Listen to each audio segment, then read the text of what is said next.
ಎಲ್ಲರಿಗೂ ನಮಸ್ಕಾರ. ಈ ವಿಡಿಯೋದಲ್ಲಿ ಇಂಡಿಯನ್ ಪೋಸ್ಟ್ ಆಫೀಸ್ GDS ಹುದ್ದೆಗಳಿಗೆ ನಿಮ್ಮ ಮೊಬೈಲ್ ಫೋನಲ್ಲಿ ಅಪ್ಲಿಕೇಶನ್ ಹಾಕೋ ಕಂಪ್ಲೀಟ್ ಪ್ರೋಸೆಸ್ನ ಸ್ಟೆಪ್ ಬೈ ಸ್ಟೆಪ್ ಆಗಿ ತೋರಿಸ್ತೇನೆ. ನೀವು 10ನೇ ತರಗತಿ ಪಾಸ್ ಆಗಿದ್ದರೆ ಹಾಗೆ ನಿಮ್ಮ ಏಜ್ 18 ವರ್ಷದ ಮೇಲೆ 40 ವರ್ಷದ ಒಳಗಡೆ ಇದ್ದರೆ ನಿಮಗೆ ಇದು ತುಂಬ ಒಳ್ಳೆಯ ಅವಕಾಶ. ಸೊ ವಿಡಿಯೋನ ಸ್ಟಾರ್ಟ್ ಮಾಡೋಣ. ಅದಕ್ಕೂ ಮುಂಚೆ ನೀವು ನಮ್ಮ ಚಾನಲ್ನ ಇದುವರೆಗೂ ಸಬ್ಸ್ಕ್ರೈಬ್ ಆಗಿಲ್ಲ ಅಂದರೆ ಸಬ್ಸ್ಕ್ರೈಬ್ ಬಟನ್ನ ಕ್ಲಿಕ್ ಮಾಡಿ. ಮೊದಲಿಗೆ ನಿಮ್ಮ ಗೂಗಲ್ ಕ್ರೋಮಲ್ಲಿ GDS ಅಂತ ಟೈಪ್ ಮಾಡ್ಕೊಳ್ಳಿ. ಅಲ್ಲಿ ಕಾಣ್ತಿರೋ ಮೊದಲ ಲಿಂಕ್ನ ನೀವು ಕ್ಲಿಕ್ ಮಾಡ್ಕೊಳ್ಳಿ. ಈ ವೆಬ್ಸೈಟ್ ಡೈರೆಕ್ಟ್ ಲಿಂಕ್ನ ನಾನು ನನ್ನ ಈ ವಿಡಿಯೋದ ಡಿಸ್ಕ್ರಿಪ್ಷನಲ್ಲೂ ಕೊಟ್ಟಿರ್ತೇನೆ. ಆ ಲಿಂಕ್ ಮೇಲೆ ಹೋಗಿಬಿಟ್ಟು ನೀವು ಕ್ಲಿಕ್ ಮಾಡ್ಕೋಬೋದು. ಸೊ ಅದರ ಮೇಲೆ ಕ್ಲಿಕ್ ಮಾಡ್ಕೊಳ್ಳಿ. ಈ ರೀತಿ ಇಂಟರ್ಫೇಸ್ ಓಪನ್ ಆಗುತ್ತೆ. ನೀವು ಅಪ್ಲಿಕೇಶನ್ ಫಿಲ್ ಮಾಡೋಕ್ಕೆ ಸ್ಟಾರ್ಟ್ ಮಾಡೋ ಮುಂಚೆ ನೀವು ಯಾವ ಡಿವಿಷನ್ಗೆ ಅಪ್ಲೈ ಮಾಡ್ತಿದ್ದೀರಿ ಆ ನಿಮ್ಮ ಡಿವಿಷನಲ್ಲಿ SC ST OBC ಅಥವಾ ಜನರಲ್ ಕ್ಯಾಟಗರಿಯವರಿಗೆ ಯಾವ ಆಫೀಸಲ್ಲಿ ಯಾವ ಪೋಸ್ಟ್ ರಿಸರ್ವ್ ಆಗಿದೆ ಅಂತ ನೀವು ಚೆಕ್ ಮಾಡ್ಕೋಬೇಕಾಗುತ್ತೆ. ನಂತರ ನಿಮಗೆ ಪೋಸ್ಟ್ ಪ್ರಿಫರೆನ್ಸ್ ಕೊಡೋದಕ್ಕೆ ಇದು ಈಸಿ ಆಗುತ್ತೆ. ಇಲ್ಲಿ ನೋಡ್ತಿರ್ಬೋದು ನೀವು ಎಲ್ಲ ರಾಜ್ಯಗಳ ಹೆಸರುಗಳು ಇದೆ.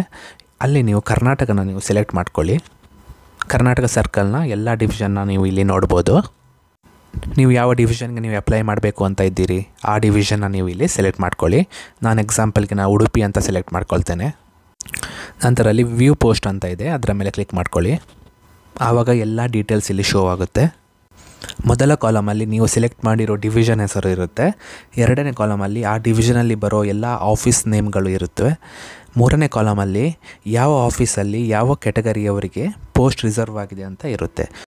ಎಕ್ಸಾಂಪಲ್ಗೆ ಇಲ್ಲಿ ಅಲೆಯೂರು ಅಂತ ಇದೆ ನೋಡಿ ಆಫೀಸ್ ನೇಮ್. ಅಲ್ಲಿ SC ಅವರಿಗೆ ಮಾತ್ರ ಈ ಪೋಸ್ಟ್ನ ರಿಸರ್ವ್ ಮಾಡಿದ್ದಾರೆ. ಸೊ SC ಅವರು ಮಾತ್ರ ಅಲ್ಲಿ ಅಪ್ಲೈ ಮಾಡೋದಕ್ಕೆ ಆಗುತ್ತೆ. ನೆಕ್ಸ್ಟ್ ಕೆಳಗಡೆ ಅಲ್ಲಿ ಆಫೀಸ್ ನೇಮ್ ಅಂಪೈರ್ ಅಂತ ಇದೆ ನೋಡಿ. ಅದರ ಮುಂದುಗಡೆ ಅಲ್ಲಿ ನೋಡಿ UR ಅಂತ ಕೊಟ್ಟಿದ್ದಾರೆ. UR ಅಂದರೆ ಅಲ್ಲಿ ಜನರಲ್ ಕ್ಯಾಟಗರಿಯವರು ಅಪ್ಲೈ ಮಾಡ್ಬೋದು. ಅದ್ರ ಜೊತೆಗೆ SC ST OBC ಕ್ಯಾಟಗರಿಯವರು ಅಲ್ಲಿ ಅಪ್ಲೈ ಮಾಡ್ಬೋದು. ಹಾಗೆಯೇ ಅಲ್ಲಿ ಕೆಳಗಡೆಯಲ್ಲಿ OBC ಅಂತ ಇದೆ. ಸೊ ಅಲ್ಲಿ OBC ಕ್ಯಾಟಗರಿಯವರು ಮಾತ್ರ ಅಲ್ಲಿ ಪ್ರಿಫರೆನ್ಸ್ನ ಕೊಡ್ಬೋದು. ಸೊ ನಿಮ್ಮ ಕ್ಯಾಟಗರಿ ಯಾವುದಾಗಿರುತ್ತೆ ನೀವು ಅದರ ಪ್ರಕಾರ ನಿಮ್ಮ ಆಫೀಸ್ ನೇಮ್ನ ನೀವು ಇಲ್ಲಿ ನೋಟ್ ಮಾಡ್ಕೊಂಡು ಇಟ್ಕೊಂಡಿರಿ. ಕೆಳಗಡೆ ಸ್ಕ್ರೋಲ್ ಮಾಡಿಬಿಟ್ಟು ಎಲ್ಲ ಆಫೀಸ್ ನೇಮ್ನ ನೀವು ಇಲ್ಲಿ ಚೆಕ್ ಮಾಡ್ಕೋಬೋದು. ಹಾಗೆಯೇ ನೋಟ್ ಮಾಡ್ಕೊಂಡು ಇಟ್ಕೊಂಡಿರಿ. ಉಡುಪಿ ಡಿಸ್ಟ್ರಿಕ್ಟಲ್ಲಿ ಟೋಟಲಾಗಿ 55 ಪೋಸ್ಟ್ ಖಾಲಿ ಇದೆ. ಈಗ ನಾವು ಅಪ್ಲಿಕೇಶನ್ ಫಿಲ್ಅಪ್ ಮಾಡೋಕ್ಕೆ ಸ್ಟಾರ್ಟ್ ಮಾಡೋಣ. ಅದಕ್ಕಾಗಿ ನೀವು ಮೊದಲಿಗೆ ಗೂಗಲ್ ಕ್ರೋಮ್ನ ಓಪನ್ ಮಾಡ್ಕೊಳ್ಳಿ. GDS ಅಂತ ಟೈಪ್ ಮಾಡ್ಕೊಳ್ಳಿ. ಅಲ್ಲಿ ಕಾಣ್ತಿರೋ ಮೊದಲ ಲಿಂಕ್ನ ನೀವು ಕ್ಲಿಕ್ ಮಾಡ್ಕೊಳ್ಳಿ. ಈ ರೀತಿ ಹೋಮ್ ಪೇಜ್ ಓಪನ್ ಆಗುತ್ತೆ. ಅಲ್ಲಿ ಮೇಲ್ಗಡೆ ರಿಜಿಸ್ಟ್ರೇಷನ್ ಟ್ಯಾಬ್ ಇದೆ, ಅದರ ಮೇಲೆ ಕ್ಲಿಕ್ ಮಾಡ್ಕೊಳ್ಳಿ. ಆವಾಗ ಅಪ್ಲಿಕೇಶನ್ ಪೇಜ್ ಓಪನ್ ಆಗುತ್ತೆ. ಫಸ್ಟಿಗೆ ಅಲ್ಲಿ ನಿಮ್ಮ ಮೊಬೈಲ್ ನಂಬರ್ನ ನೀವು ಇಲ್ಲಿ ಎಂಟರ್ ಮಾಡಿ. ನಂತರ ಅಲ್ಲಿ ವ್ಯಾಲಿಡೇಟ್ ಮೊಬೈಲ್ ನಂಬರ್ ಅಂತ ಇದೆ, ಅದರ ಮೇಲೆ ಕ್ಲಿಕ್ ಮಾಡ್ಕೊಳ್ಳಿ. ಆವಾಗ ಒಂದು OTP ನಿಮ್ಮ ಮೊಬೈಲ್ ನಂಬರಿಗೆ ಬರುತ್ತೆ. ಅಲ್ಲಿ ಓಕೆ ಬಟನ್ ಮೇಲೆ ಕ್ಲಿಕ್ ಮಾಡಿ. ಆ OTPನ ನೀವು ಇಲ್ಲಿ ಎಂಟರ್ ಮಾಡಿ. ನಂತರ ಅಲ್ಲಿ ಸಬ್ಮಿಟ್ OTP ಅಂತ ಇದೆ, ಅದರ ಮೇಲೆ ಕ್ಲಿಕ್ ಮಾಡ್ಕೊಳ್ಳಿ. ಆವಾಗ ಅಲ್ಲಿ ಮೊಬೈಲ್ ನಂಬರ್ ವ್ಯಾಲಿಡೇಟೆಡ್ ಸಕ್ಸಸ್ಫುಲಿ ಅಂತ ಬರುತ್ತೆ. ನೆಕ್ಸ್ಟ್ ನಿಮ್ಮ ಇಮೇಲ್ ಅಡ್ರೆಸ್ನ ಎಂಟರ್ ಮಾಡಿ. ನಂತರ ವ್ಯಾಲಿಡೇಟ್ ಇಮೇಲ್ ಅಂತ ಇದೆ, ಅದರ ಮೇಲೆ ಕ್ಲಿಕ್ ಮಾಡಿ. ಅಲ್ಲಿ ಓಕೆ ಬಟನ್ ಮೇಲೆ ಕ್ಲಿಕ್ ಮಾಡಿ. ನಿಮ್ಮ ಇಮೇಲ್ ಅಡ್ರೆಸ್ಗೆ ಒಂದು OTP ಬರುತ್ತೆ. ಆ OTPನ ನೀವು ಇಲ್ಲಿ ಎಂಟರ್ ಮಾಡಿ.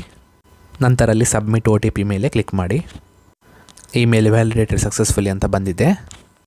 ಇಲ್ಲಿ ನಿಮ್ಮ ಹೆಸರನ್ನು ನೀವು ಇಲ್ಲಿ ಎಂಟರ್ ಮಾಡಬೇಕಾಗುತ್ತೆ. ನಿಮ್ಮ SSLC ಮಾರ್ಕ್ಸ್ ಕಾರ್ಡಲ್ಲಿ ಯಾವ ಥರ ಇರುತ್ತೆ ಅದೇ ಥರ ನಿಮ್ಮ ಹೆಸರನ್ನು ನೀವು ಇಲ್ಲಿ ಎಂಟರ್ ಮಾಡಿ. ಕೆಳಗಡೆ ನಿಮ್ಮ ಫಾದರ್ಸ್ ನೇಮ್ ಅಥವಾ ಮದರ್ಸ್ ನೇಮ್ನ ನೀವು ಇಲ್ಲಿ ಎಂಟರ್ ಮಾಡಿ.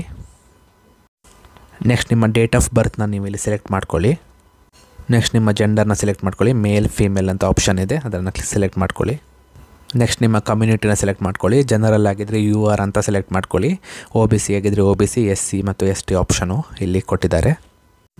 ನೆಕ್ಸ್ಟ್ ಸರ್ಕಲ್ನ ಸೆಲೆಕ್ಟ್ ಮಾಡ್ಕೊಳ್ಳಿ. ಕರ್ನಾಟಕ ಅಂತ ಸೆಲೆಕ್ಟ್ ಮಾಡಿ. ನೆಕ್ಸ್ಟ್ ಇಯರ್ ಆಫ್ ಪಾಸಿಂಗ್ ಅಂತ ಇದೆ, ಸೆಕೆಂಡರಿ ಸ್ಕೂಲ್ ಅಂದರೆ SSLC ಪಾಸ್ ಆಗಿರೋ ವರ್ಷನ ನೀವು ಇಲ್ಲಿ ಸೆಲೆಕ್ಟ್ ಮಾಡ್ಕೊಳ್ಳಿ. ನೆಕ್ಸ್ಟ್ ಕೆಳಗಡೆ ಅಲ್ಲಿ ಕ್ಯಾಪ್ಚಾ ಕೋಡ್ನ ಎಂಟರ್ ಮಾಡಿ. ಅಲ್ಲಿ ರೈಟ್ ಸೈಡಲ್ಲಿ ಯಾವ ಥರ ಇರುತ್ತೆ ಅದೇ ಥರ ಕ್ಯಾಪ್ಚಾ ಕೋಡ್ನ ಎಂಟರ್ ಮಾಡಿ.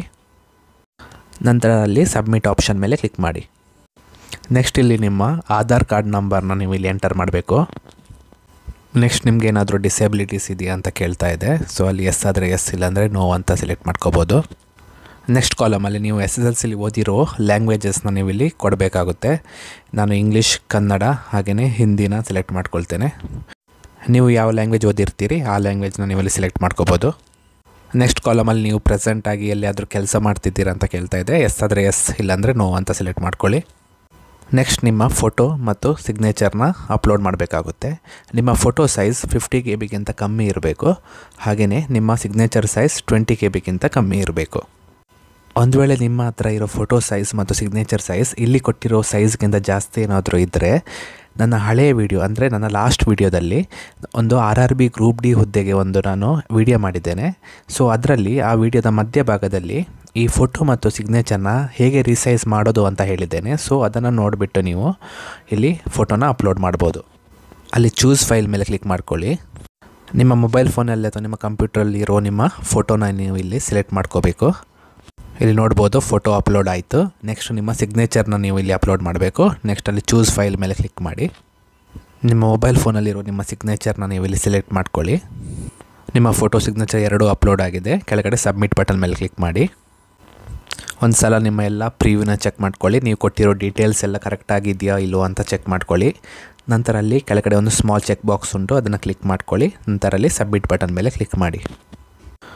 ಅಲ್ಲಿಗೆ ನಿಮ್ಮ ಅಪ್ಲಿಕೇಶನ್ ನಂಬರ್ ಅಥವಾ ರಿಜಿಸ್ಟ್ರೇಷನ್ ನಂಬರ್ ಜನ್ರೇಟ್ ಆಗುತ್ತೆ. ಅದನ್ನು ನೋಟ್ ಮಾಡಿ ಇಟ್ಕೊಳ್ಳಿ ಅಥವಾ ಸ್ಕ್ರೀನ್ಶಾಟ್ನ ತೊಗೊಂಡಿಟ್ಕೊಳ್ಳಿ.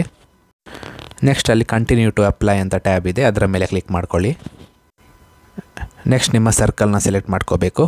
ನಾನು ಕರ್ನಾಟಕ ಅಂತ ಸೆಲೆಕ್ಟ್ ಮಾಡಿಕೊಂಡೆ. ನಂತರ ಸಬ್ಮಿಟ್ ಬಟನ್ ಮೇಲೆ ಕ್ಲಿಕ್ ಮಾಡಿ.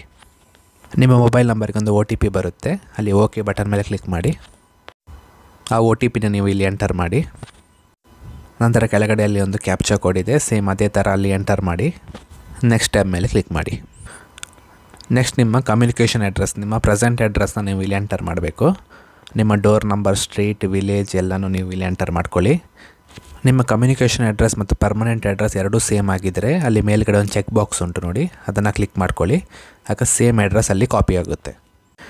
ನೆಕ್ಸ್ಟ್ ಕೆಳಗಡೆ ನಿಮ್ಮ SSLC ಬೋರ್ಡ್ನ ನೀವು ಇಲ್ಲಿ ಸೆಲೆಕ್ಟ್ ಮಾಡ್ಕೋಬೇಕು. ನಿಮ್ಮ SSLC ಮಾರ್ಕ್ಸ್ ಕಾರ್ಡಲ್ಲಿ ಇರುತ್ತೆ. ಅಲ್ಲಿ ಕರ್ನಾಟಕ ಸೆಕೆಂಡರಿ ಎಜುಕೇಷನ್ ಎಕ್ಸಾಮಿನೇಷನ್ ಅಂತ ಇದೆ ನೋಡಿ, ಸೊ ಅದನ್ನು ಕ್ಲಿಕ್ ಮಾಡ್ಕೊಳ್ಳಿ. ನೆಕ್ಸ್ಟ್ ಅಲ್ಲಿ ಕೆಳಗಡೆ ರಿಸಲ್ಟ್ ಟೈಪ್ ಅಂತ ಇದೆ, ಅಲ್ಲಿ ಮಾರ್ಕ್ಸ್ ಅಂತ ಸೆಲೆಕ್ಟ್ ಮಾಡ್ಕೊಳ್ಳಿ. ನಂತರ ಸೇವ್ ಆ್ಯಂಡ್ ಕಂಟಿನ್ಯೂ ಬಟನ್ ಮೇಲೆ ಕ್ಲಿಕ್ ಮಾಡಿ. ನೆಕ್ಸ್ಟ್ ಇಲ್ಲಿ ನೀವು SSLCಯಲ್ಲಿ ಓದಿರೋ ಸಬ್ಜೆಕ್ಟ್ನ ನೀವು ಇಲ್ಲಿ ಎಂಟರ್ ಮಾಡಬೇಕಾಗುತ್ತೆ. ಅಲ್ಲಿ ಸೈನ್ಸ್, ಮ್ಯಾಥಮೆಟಿಕ್ಸ್ ಮತ್ತು ಸೋಷಲ್ ಸೈನ್ಸ್ ಆಲ್ರೆಡಿ ಅಲ್ಲಿ ಕೊಟ್ಟಿದ್ದಾರೆ, ಅಲ್ಲಿ ಸೆಲೆಕ್ಟ್ ಆಗಿದೆ. ನಿಮ್ಮ ಫಸ್ಟ್ ಲ್ಯಾಂಗ್ವೇಜ್, ಸೆಕೆಂಡ್ ಲ್ಯಾಂಗ್ವೇಜ್ ಮತ್ತು ಥರ್ಡ್ ಲ್ಯಾಂಗ್ವೇಜ್ ನೀವು ಇಲ್ಲಿ ಸೆಲೆಕ್ಟ್ ಮಾಡ್ಕೋಬೇಕು. ನನ್ನ ಫಸ್ಟ್ ಲ್ಯಾಂಗ್ವೇಜ್ ಕನ್ನಡ ಆಗಿರೋದ್ರಿಂದ ನಾನು ಫಸ್ಟ್ ಲ್ಯಾಂಗ್ವೇಜ್ ಕನ್ನಡ ಅಂತ ಸೆಲೆಕ್ಟ್ ಮಾಡ್ಕೊಳ್ತೇನೆ. ನೆಕ್ಸ್ಟ್ ಕೆಳಗಡೆ ಅಲ್ಲಿ ನನ್ನ ಸೆಕೆಂಡ್ ಲ್ಯಾಂಗ್ವೇಜ್ ನಾನು ಇಂಗ್ಲೀಷ್ ಅಂತ ಸೆಲೆಕ್ಟ್ ಮಾಡ್ಕೊಳ್ತೇನೆ. ಅದರ ಕೆಳಗಡೆ ನನ್ನ ಥರ್ಡ್ ಲ್ಯಾಂಗ್ವೇಜ್ ನಾನು ಹಿಂದಿ ಅಂತ ಸೆಲೆಕ್ಟ್ ಮಾಡ್ಕೊಳ್ತೇನೆ. ನೀವು ಯಾವ ಲ್ಯಾಂಗ್ವೇಜ್ ನೀವು ಓದಿರ್ತೀರಿ ಆ ಲ್ಯಾಂಗ್ವೇಜ್ನ ನೀವು ಸೆಲೆಕ್ಟ್ ಮಾಡ್ಕೋಬೋದು. ನೆಕ್ಸ್ಟ್ ನಿಮ್ಮ ಸಬ್ಜೆಕ್ಟ್ನ ಮುಂದುಗಡೆ ನಿಮ್ಮ SSLCಯಲ್ಲಿ ನಿಮಗೆ ಸಿಕ್ಕಿರೋ ಮಾರ್ಕ್ಸ್ನ ನೀವು ಇಲ್ಲಿ ಎಂಟರ್ ಮಾಡಬೇಕು. ಫಸ್ಟ್ ಕಾಲಮಲ್ಲಿ ಅಲ್ಲಿ ಸೈನ್ಸಿಗೆ ಸಿಕ್ಕಿರೋ ಮಾರ್ಕ್ಸ್ನ ಎಂಟರ್ ಮಾಡಿ. ನೆಕ್ಸ್ಟ್ ಕನ್ನಡ, ಅದರ ಕೆಳಗಡೆ ಮ್ಯಾಥಮೆಟಿಕ್ಸ್, ನೆಕ್ಸ್ಟ್ ಸೋಷಲ್ ಸೈನ್ಸ್, ಆಮೇಲೆ ಇಂಗ್ಲೀಷ್, ಆಮೇಲೆ ಹಿಂದಿ. ನಿಮ್ಮ SSLC ಮಾರ್ಕ್ಸ್ ಕಾರ್ಡ್ನ ನೋಡ್ಕೊಂಡ್ಬಿಟ್ಟು ಕರೆಕ್ಟಾಗಿ ನಿಮ್ಮ ಮಾರ್ಕ್ಸ್ನ ನೀವು ಇಲ್ಲಿ ಎಂಟರ್ ಮಾಡಿ. ಎಲ್ಲ ಆದಮೇಲೆ ಕೆಳಗಡೆಯಲ್ಲಿ CGPA ಕಾಲಮ್ನ ಹಾಗೆ ಖಾಲಿ ಬಿಟ್ಟಿರಿ. ನೆಕ್ಸ್ಟ್ ಅಲ್ಲಿ ಸೇವ್ ಆ್ಯಂಡ್ ಕಂಟಿನ್ಯೂ ಬಟನ್ ಮೇಲೆ ಕ್ಲಿಕ್ ಮಾಡಿ. ನೆಕ್ಸ್ಟ್ ಪೇಜಲ್ಲಿ ಇಲ್ಲಿ ನಿಮ್ಮ ಡಿವಿಷನ್ನ ನೀವು ಸೆಲೆಕ್ಟ್ ಮಾಡ್ಕೋಬೇಕಾಗುತ್ತೆ. ನೀವು ಯಾವ ಪ್ಲೇಸಿಗೆ ಅಪ್ಲೈ ಮಾಡ್ತಿದ್ದೀರಿ ಆ ಡಿವಿಷನ್ ಹೆಸರನ್ನ ನೀವು ಇಲ್ಲಿ ಸೆಲೆಕ್ಟ್ ಮಾಡ್ಕೋಬೇಕು. ನಾನು ಇಲ್ಲಿ ಉಡುಪಿ ಅಂತ ಸೆಲೆಕ್ಟ್ ಮಾಡ್ಕೊಳ್ತೇನೆ. ನಂತರ ಕೆಳಗಡೆ ಸ್ಕ್ರೋಲ್ ಮಾಡಿಬಿಟ್ಟು ನಿಮ್ಮ ಪೋಸ್ಟ್ ಪ್ರಿಫರೆನ್ಸ್ನ ನೀವು ಇಲ್ಲಿ ಕೊಡಬೇಕಾಗುತ್ತೆ. ನಾನು ಯಾವ ರೀತಿ ಪ್ರಿಫರೆನ್ಸ್ನ ಕೊಡಬೇಕು ಅಂತ ವಿಡಿಯೋದ ಮೊದಲಿಗೆ ಹೇಳಿದ್ದೇನೆ. ಅದೇ ರೀತಿ ನೀವು ನಿಮ್ಮ ಪ್ರಿಫರೆನ್ಸ್ನ ನೀವು ಸೆಲೆಕ್ಟ್ ಮಾಡ್ಕೊಳ್ಳಿ. ಅಲ್ಲಿ UR ಅಂತ ಇದ್ದರೆ ಅಲ್ಲಿ general category, OBC, SC, ST ಎಲ್ಲರೂ ಅಲ್ಲಿ ಅಪ್ಲೈ ಮಾಡ್ಬೋದು. ಹಾಗೆಯೇ ಅಲ್ಲಿ OBC ಅಂತ ಇದ್ದರೆ ಅಲ್ಲಿ OBC ಕ್ಯಾಟಗರಿಯವರು ಮಾತ್ರ ಅಪ್ಲೈ ಮಾಡೋಕ್ಕಾಗುತ್ತೆ. ಅಲ್ಲಿ SC ಅಂತ ಇದ್ದರೆ ಅಲ್ಲಿ SC ಅವರು ಮಾತ್ರ ಅಪ್ಲೈ ಮಾಡೋಕ್ಕಾಗುತ್ತೆ.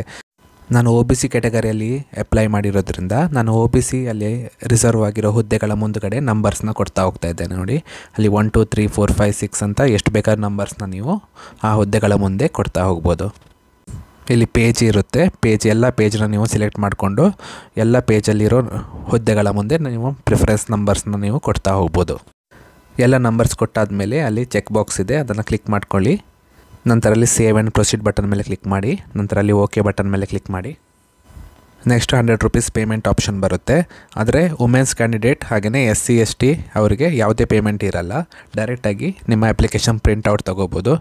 ನಾನು OBC ಕ್ಯಾಟಗರಿಯಿಂದ ಅಪ್ಲೈ ಮಾಡಿರೋದ್ರಿಂದ 100 ರೂಪೀಸ್ ಪೇ ಮಾಡಬೇಕಾಗುತ್ತೆ. ಅಲ್ಲಿ ಮೇಕ್ ಪೇಮೆಂಟ್ ಟ್ಯಾಬ್ ಮೇಲೆ ಕ್ಲಿಕ್ ಮಾಡ್ಕೊಳ್ಳಿ. ಅಲ್ಲಿ debit card, credit card, UPI option ಎಲ್ಲನೂ ಇರುತ್ತೆ. ನಾನು ಅಲ್ಲಿ UPI ಆಪ್ಷನಿಂದ ಪೇ ಮಾಡ್ತಾ ಇದ್ದೇನೆ. ಸೊ ಅಲ್ಲಿ ನನ್ನ UPI ID ನಾನು ಎಂಟರ್ ಮಾಡ್ತೇನೆ.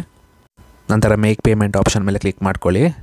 ಆವಾಗ ಒಂದು ನೋಟಿಫಿಕೇಷನ್ ನಿಮ್ಮ UPI ಆ್ಯಪ್ಗೆ ಬರುತ್ತೆ, ಅದನ್ನು ಅಕ್ಸೆಪ್ಟ್ ಮಾಡ್ಕೊಳ್ಳಿ. ಆವಾಗ ನಿಮ್ಮ ಪೇಮೆಂಟ್ ಕಂಪ್ಲೀಟ್ ಆಗುತ್ತೆ. ಅಪ್ಲಿಕೇಶನ್ ಸಬ್ಮಿಟೆಡ್ ಸಕ್ಸಸ್ಫುಲಿ ಅಂತ ಬಂತು. ಅಲ್ಲಿ ಓಕೆ ಬಟನ್ ಮೇಲೆ ಕ್ಲಿಕ್ ಮಾಡಿ. ಆವಾಗ ನಿಮ್ಮ ಫೈನಲ್ ಪ್ರಿಂಟೌಟ್ ಓಪನ್ ಆಗುತ್ತೆ. ಕೆಳಗಡೆ ಸ್ಕ್ರೋಲ್ ಮಾಡ್ಕೊಳ್ಳಿ. ಅಲ್ಲಿ ಪ್ರಿಂಟ್ ಆಪ್ಷನ್ ಇದೆ, ಅದರ ಮೇಲೆ ಕ್ಲಿಕ್ ಮಾಡ್ಕೊಳ್ಳಿ. ಡೈರೆಕ್ಟಾಗಿ ಪ್ರಿಂಟರ್ ಇದ್ದರೆ ಪ್ರಿಂಟ್ ತೊಗೋಬೋದು, ಅಥವಾ ಅಲ್ಲಿ ಮೇಲ್ಗಡೆ ಕ್ಲಿಕ್ ಮಾಡಿಕೊಂಡು ಅಲ್ಲಿ ಸೇವ್ ಎಸ್ PDF ಅಂತ ಕೊಟ್ಟು ಕೆಳಗಡೆ ಸೇವ್ ಬಟನ್ ಮೇಲೆ ಕ್ಲಿಕ್ ಮಾಡಿದರೆ ನಿಮ್ಮ ಫೈನಲ್ ಅಪ್ಲಿಕೇಶನ್ ಫಾರ್ಮ್ PDF ಫಾರ್ಮ್ಯಾಟಲ್ಲಿ ನಿಮ್ಮ ಮೊಬೈಲ್ ಫೋನಲ್ಲಿ ಸೇವ್ ಆಗುತ್ತೆ. ಈ ರೀತಿ ಸುಲಭವಾಗಿ ನಿಮ್ಮ ಮೊಬೈಲ್ ಫೋನಲ್ಲಿ GDS ಪೋಸ್ಟಿಗೆ ಅಪ್ಲೈ ಮಾಡ್ಬೋದು. ಈ ವಿಡಿಯೋ ನಿಮಗೆ ಇಷ್ಟವಾಗಿದ್ದಲ್ಲಿ ವಿಡಿಯೋನ ಲೈಕ್ ಮಾಡಿ, ಹಾಗೆಯೇ ಶೇರ್ ಮಾಡಿ, ಹಾಗೆ ನಮ್ಮ ಚಾನಲ್ನ ಸಬ್ಸ್ಕ್ರೈಬ್ ಮಾಡಿ. ಧನ್ಯವಾದಗಳು.